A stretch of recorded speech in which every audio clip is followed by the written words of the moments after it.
Hey guys, it's Liam, and today this will be a short video talking about a few fancy gadgets we've got lined up for Redfern. So without further ado, I'll show you the first one.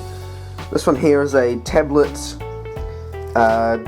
machine style station-to-station communication system. Sounds a lot more complicated than it is. It's basically Morse code between two stations in the form of an electric bell signal. They have them in the real world. And I've managed to make one using a old bicycle bell, a solenoid, and a push button switch, and of course a 12 volt supply. So I'll show you it working.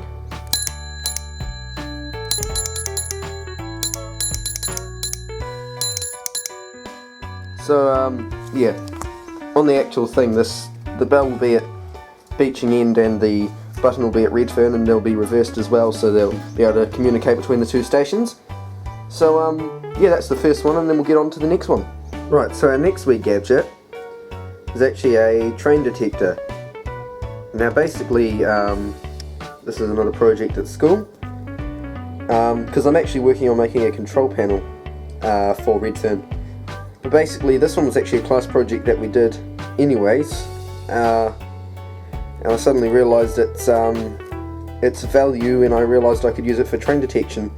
So I'm going to make about another 5 of these, and they'll be dotted along Redfern, so that the control panel that I'm making, it'll have lights and a track plan to show you where the train's location is.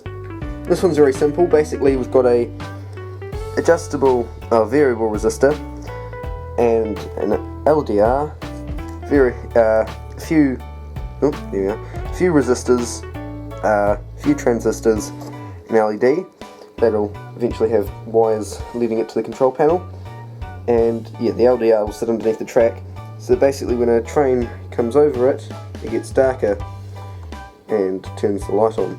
But like I said, this is adjustable, and that adjusts the sensitivity to light. So in an area where there's poor lighting conditions, you might set that right up to low sensitivity, so that when a train passes over it and it gets that little bit darker, it'll turn on.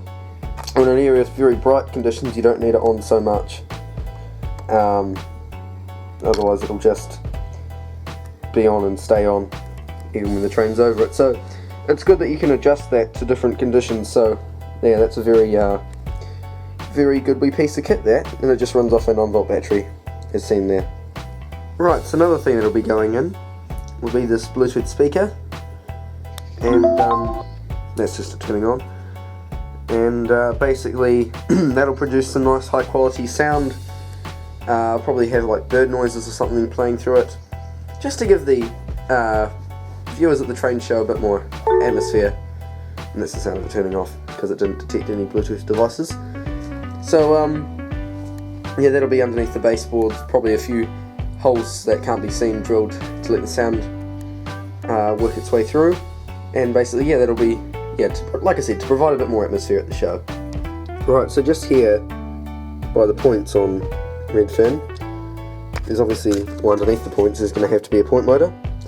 So I've got hold of one of these, it's upside down actually, from Gauge Master, and it's a SEEP point motor with a nice long rod to go and activate the points. So that should be an interesting thing to install, as I've never worked with these before, but I get the idea. They're relatively simple once you've got your first one done. I think all the others from then on will be fairly easy. So yeah, something to play around with, I guess. Now another thing for Redfern is the lighting will be controlled from the control panel eventually, and also there'll be a button on the control panel, which will be a hole drilled under the track about maybe here and here, and I'm thinking a smoke generator will sit under there, and basically what will happen is the 1400 or an auto tank of some description will come in and pull up with either the Redfern shunt or or an auto train, and they'll park over that wee spot, and then you just hold down a button on the control panel, and that'll make a little bit of smoke come out as you depart to, look like cylinder drains. it should be quite effective. Or if decide not to do that, I have actually, when I built the Redfern station, I did actually allow for, if you can see under there, that blue ring, that's actually a tube that goes right up and it becomes the chimney pot there, and that actually does connect to a tube there. You might be able to sort of see in the centre of the shot there the wee green tube sticking up, and that actually could have smoke coming out the chimney if I wanted to. That was something I kept in mind when I was building the actual station. So that's something, it'll be one or the other. But I don't know how well the smoke from smoke generators actually rises up and flows. So my thinking is that this option here might be a bit easier. And I'm not wasting time trying to get smoke to come out the chimney if the hole's just too small.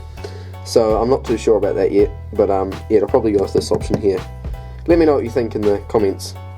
I also do plan on getting 2 dapole working signals for this. Probably one will go about here, and the other one will probably go just about here maybe. And that'll also be, they'll be illuminated and be functioning. Plus also this wee ground signal, if I can zoom in and the focus will maintain itself. I don't know how well you can see that. I can't actually see the camera screen too well. Hang on. Turn it around. I don't think you can see it actually all that well. But where the lens is for the red light, I have actually drilled it out with a tiny wee drill bit. And I might, if I get round to it, run a fibre optic cable up the back of the wee signal, the wee shunt signal, and just have that lit up red as well. Just something completely unnecessary, but a little thing for the sharp eye to pick out. Won't be very bright, obviously, but I mean, I don't know. I have a bit of an OCD tendency when it comes to things like that. So yeah, I might do that as well. Who knows? Something else that's completely irrelevant, but I thought would be slightly interesting to just let you guys know, is that my next project now at school in hard materials is to build a display cabinet for these bad boys. Basically because I want to sort of, obviously develop my collection of rolling stock, especially Great Western stuff, of course. The V2 and the J83 are sort of older models that I've got. Before I sort of started getting into sort of more Great Western stuff.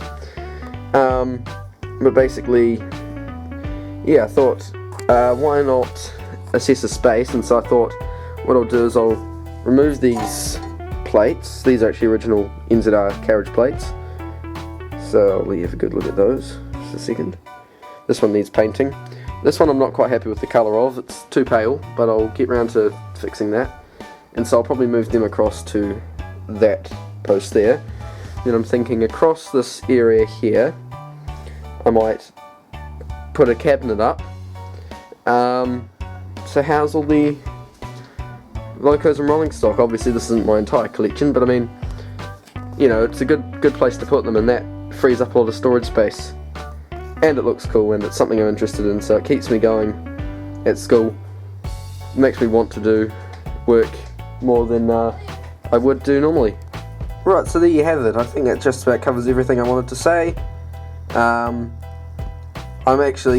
saw recently, sorry, I'm rambling on now, but I saw a post on Facebook just the other day, in fact, it was just yesterday, I think, about,